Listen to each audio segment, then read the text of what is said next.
So why don't we charge for last month's rent?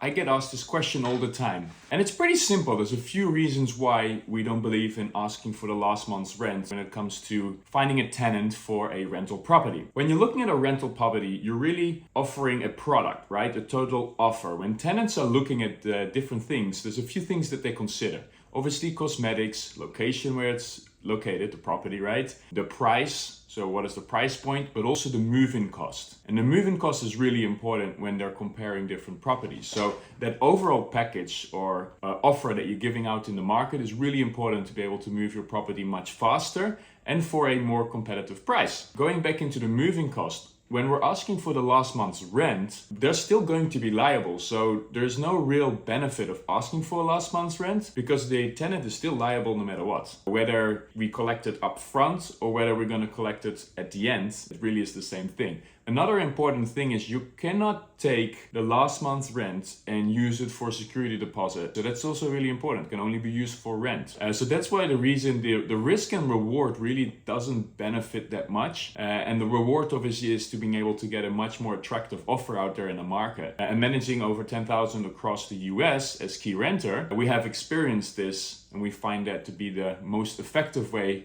to position your property. Another thing that I want to touch base on very briefly is the cost of living in Miami. Miami prices have gone up significantly, and the affordability for how much people are earning versus how much the properties are actually, those numbers really are surprising. I mean, we look at the number here, income to rent ratio based on the national median household income of $75,000. Miami is far in the red at almost 50%. 50% of your income goes towards rent payments. That is significant because typically when you want to look at a quality applicant, you would want to see at least 33% or a third of your income going towards housing. That's the ideal. That's what we're looking for. Most people are not able to afford that within Miami right now. Another statistic that I want to show you here is the increase of the rent versus income. Rent has increased 134.9%, while we look here at 76.8% the income growth since 1999.